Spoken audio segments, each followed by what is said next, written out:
Hello friends, my name is Virendra Singh Rathore. I hope you all are doing well and learning from my videos. In today's video I will provide you information about one of the routine tasks in AR which makes everyone to do a lot of mental exercise. Before going forward, please like, share and subscribe. Press bell icon to get notification of upcoming new videos. Today, AR inventory analysis is the topic of our video. The one who is handling the AR inventory faces a trouble on daily basis to distribute work assignment to AR team. There are multiple things to be focused while doing the analysis of AR inventory to assign it to AR team to churn maximum out of it. Claims are getting added to the inventory on daily basis, so it is the task of the supervisor, mentor or SME to make sure the distribution of the AR inventory has been done by keeping all aspects in mind to meet client expectation.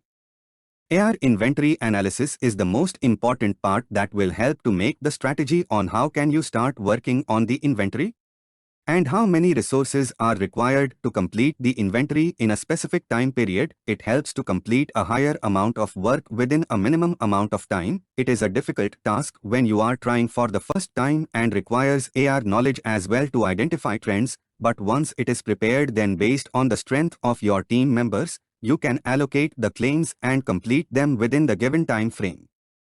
I will cover the following topics in today's video which I feel to keep in focus while creating AR work assignment based on my experience. First check is identifying workable non-workable. Second check is identifying callable and non-callable inventory. Third check is defining aging bucket. Fourth check is denial trends based on pairs. Fifth check is TFL AFL crossed claims. Sixth check is not an insurance claims. First, identifying workable non-workable. It is very necessary to first bifurcate workable and non-workable claims. Non-workable claims include claims that are not allowed to work. Non-workable claims could include 1. Any specific payer, as instructed by the client. 2. Specific aging bucket, as instructed by client. 3. Claims that are already in the patient bucket. 4. Claims with zero balance amount or negative balance amount. Second is identifying calling and non-calling claims. Identifying calling and non-calling claims are the most important since we get a limited time in a day to get status on call. This bifurcation will help you while allocating claims. This will help you to utilize the entire shift hours. You can also create a separate team to work on callable and non-callable claims. Non-callable claims can be worked on a higher percentage that will balance the entire day work. Non-callable claims can be identified based on the workflow given to work on any denials or pairs. For example, eligibility-related denials such as 31 patient not identified, 26 coverage terminated, 22 other pair primary and many more.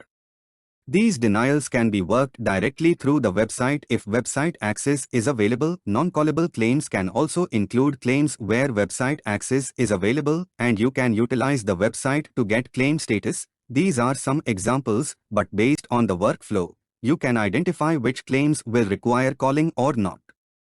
Next is defining aging bucket. Aging bucket will help you to target the claims timely before it crosses the TFL-AFL dot. It is good to target 90+ days bucket first on no response claims. Aging days between 30 to 90 are too early to work on no response claims. When working on denials, aging bucket of 30 to 90 can be worked initially since these claims have already been denied. Next is denial trends based on pairs. You can create a pivot of denials versus pairs that will help you to identify specific pairs with a high volume denial. This is very helpful while identifying credentialing denials. Resolution to these credentialing issues will resolve the higher number of claims. You will also get other denial trends when you will create this pivot. Credentialing denial is just an example with higher possibility. Next is TFL-AFL crossed claims. If you have a year-old claims in your inventory, then this will be very helpful to eliminate claims where TFL-AFL crossed, and those claims can be adjusted off based on TFL and AFL of a particular pair. You can identify claims that cannot be reimbursed since TFL and AFL of that particular claim is exhausted. You can get the approval to adjust off all such claims. For example, Medicare claims cannot be reimbursed if the date of service crosses 1 year.